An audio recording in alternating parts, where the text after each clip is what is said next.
Started here. Awesome. Welcome, everybody, to Conversations from the Arena.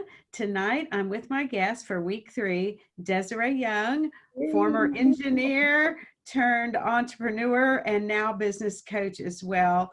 I'm so glad to have you again, Desiree. Thank you. I'm so excited to be here, Michelle. We are going to continue our conversation tonight about the intersection of passion, purpose, and profitability.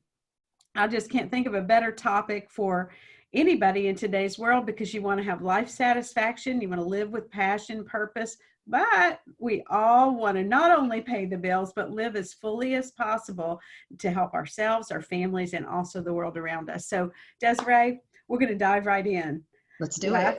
Let's do it. Last week we wrapped up about identity and how that affects purpose and how that affects profitability. But we're going to come full circle back to the first topic, which is passion. So I'd like for you to share with our audience your definition of passion. Sure. So passion really is the strong emotion. It really often is a mirror of one's beliefs, their values. And it's interesting because I do agree when you mentioned why this is also important, because today more than ever, people are understanding, especially in their life's work and in their life in general, how much they want passion to infuse that. Absolutely.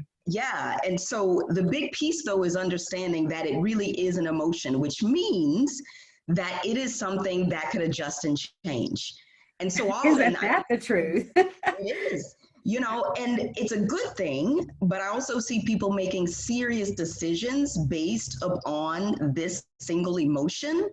And so it's an interesting thing. But from a definition standpoint, the big piece is understanding that it is a very strong urge. It is a very strong emotion that hopefully is based upon values and beliefs. And because it's a feeling, it gives our life energy. It gives your work joy a lot of Absolutely. times. And so, I can't ever argue with that. My children particularly were, this millennial generation and maybe a little older, really there's been this whole teaching to do what you love. Absolutely. And if you don't, you're settling for less than your life could bring to you. Whereas I think in my generation, we were taught, get a job. Exactly. That's what you gotta do. It doesn't matter if you love it, you do it, right. but it's a beautiful thing, right? It is a beautiful thing. I mean, I went down this same path, quite frankly, when I was working as an engineer. It took a seriously life-changing event to kind of make me look and find out what I was really passionate about. My mom wound up passing away, and she hadn't lived outside of her 40s. And so I imagined right at that moment thinking, I don't want to do that. I don't want to be that. And so let me figure out what I love and what I'm really passionate about. And quite frankly, it almost kind of put me on some interesting kind of rabbit chases, not in a bad way, but one of the things I've certainly learned, I agree that passion is about this idea of doing what you love, but I recognize that passion can also be the idea of loving what you do and finding what it is in what you're in and what you're called to in that moment, finding what it is that you love in that moment. It's a little bit of a different perspective, but I've certainly found it can really infuse people in a different way. Well, let's go ahead and bring it back into our equation that we've been looking at. Absolutely. We've been looking at passion, purpose, and profitability, and the intersection of those. How do they bring it all together? So one of the questions I have for you is, how does passion fit into that equation with those other two things? So let's start there.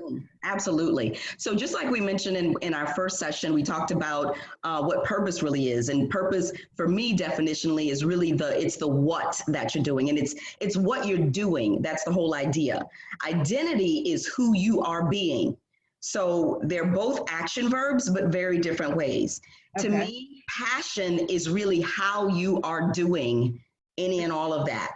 And it's interesting because I know that people can live life, they can have a business, they can have children, they can have whatever, and they can do that passionately or not. So it really does begin to kind of come around the how. even if it's important and purposeful, they can do it without passion. True. And Exactly. so what you're trying to do is bring all three of those things together with the people that you coach and train.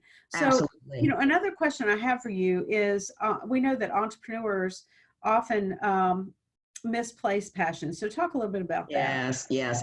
So what's interesting is I do find entrepreneurs initially, quite frankly, many of them, if they've kind of found themselves in the normal job realm, then they're trying to find something to save them out of that. And they immediately sometimes will look for something. First off, there's no passion in it, right? They're just like, they're going pure profitability. And then sometimes there are those that are on the other side of that same spectrum where they're like, I've got to love it because maybe they've been in a job that they didn't like.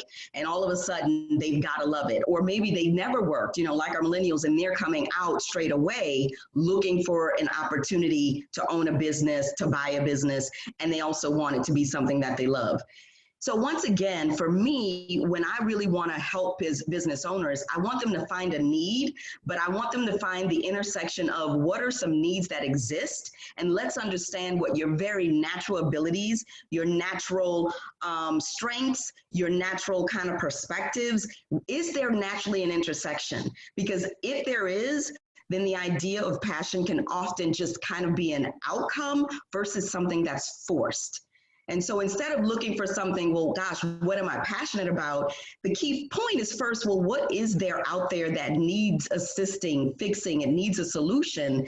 Right. And That's entrepreneurship, isn't it? Is solving a problem. That's how businesses thrive, is when we solve a problem. I love that because a lot of times you're right. You hear people looking for their, how am I going to work every day in something that I love? Where's my passion? What is my passion? They spend a lot of time on what is my passion. And what you're recommending for our audience to consider is instead chase the problems that need to be solved. And then where do you naturally fit into that solution? Precisely. And there's an interesting, because I can tell you in my own case, I was doing some things that I thought I'd really be passionate about, but quite frankly, the real day to day, I just wasn't liking or loving, And so it was very difficult to now recognize the realities of owning a business, all of the stuff that I hated, returning phone calls and emails and bookkeeping. And that, you know what though, isn't that in everything, in whether it's a job or a business, everything now flows through all these details of multi-channel communication. I think that's sometimes the problem is we get this idea we're going to do what we love, but for every one thing you get to do that you love, there might be 10 that have to be done to get to do that. They may be. Right? And so, and I got bogged down, and I see this often, I call it kind of just getting way down in the fight, in the walk.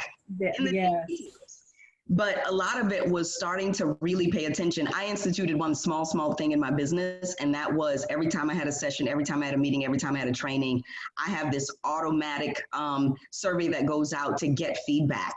And I have maintained this feedback for several years. I've got over 150 some odd entries.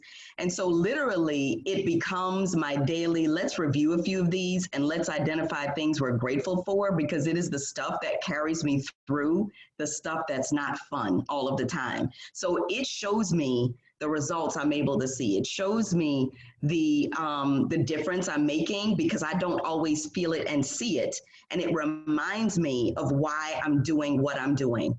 And sometimes I need it more than others. But one of the key points I want people to always do is to set up what I call a feedback loop. And you can do this even if you don't have a business.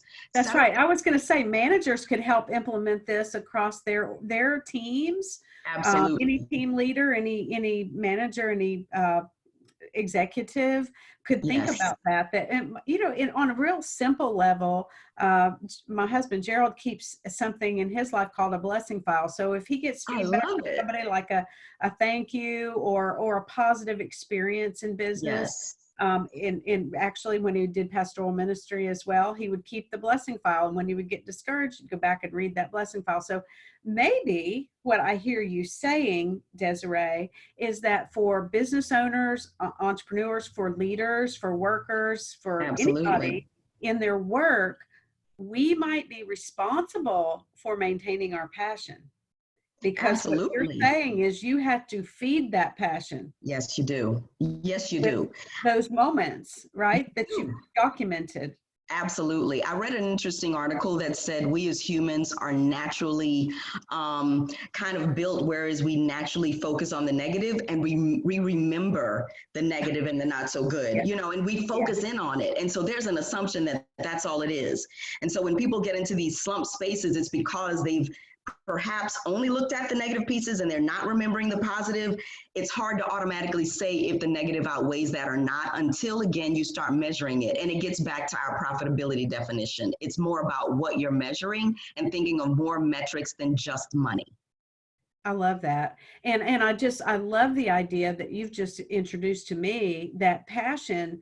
You led with passion is an emotion. So just kind of recap tonight's talk. Passion is emotion. Definitely. You want to try to um, love what you do versus do Got what it. you love because it meets a Sure. need, Definitely. and then measure that and keep records so that you can keep your fire lit, because we know with emotions and with passion in general and across all spectrums of life, this familiarity also can cause boredom. So even if you love what you Absolutely. do or do what you love, you're going to get bored unless you have those metrics or those systems that keep that flame burning. So that's great. I didn't know that's where we were going For tonight, sure. For sure. And the whole idea, but I love it. I like it. I know. And again, I mean, passion really is the thread that should kind of weave through our identity, our purpose, and the profitability. Because the truth is you can meet it and it can be met at any and all parts of that. Interesting. I love Yeah. that. Okay, so that is so exciting. I'm so glad that you've shared with us this new perspective on passion as it relates to purpose and profitability in the workplace, in your business, in your leadership, and in those kinds of arenas within your life. Thank you so much for sharing with that. Is there any last thing that you can tell our audience to take action on this next For week sure. For around sure. the topic of passion? I do. You know, to me, it really is about recognizing all of the things that both you enjoy doing, because I don't think it leaves it out, but also to find the things that you love about what you do. So even in the things you're not liking, what is the little thing, the idea of gratefulness? Just start kind of identifying. I love this little game with myself. Let me find 3 things right now in this moment that I'm grateful for. Sometimes they have to do with what I'm doing and where I am. Sometimes they don't, but it doesn't matter because it's a perspective. And quite frankly, over time, it literally gets your awareness and your ability to see that much faster in every aspect of life. I love that. You're exercising gratefulness, and as you exercise it, it's going to strengthen your passion. Absolutely. Sounds like it. I It's a love that. Thank you muscle. so It's a much, muscle. Desiree.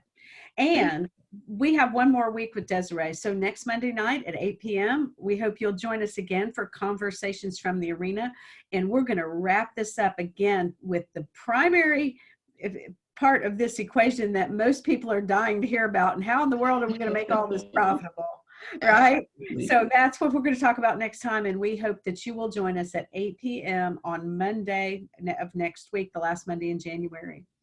If you would like to learn more about Desiree's work, her purpose, her passion, and profitability, it is happening at venturewalk.com. You can visit her website and learn about that. You can also catch our previous episodes on michellecullison.com. They're also on YouTube and on this Facebook business page, but we just welcome you to catch up on those episodes and also learn more about my work.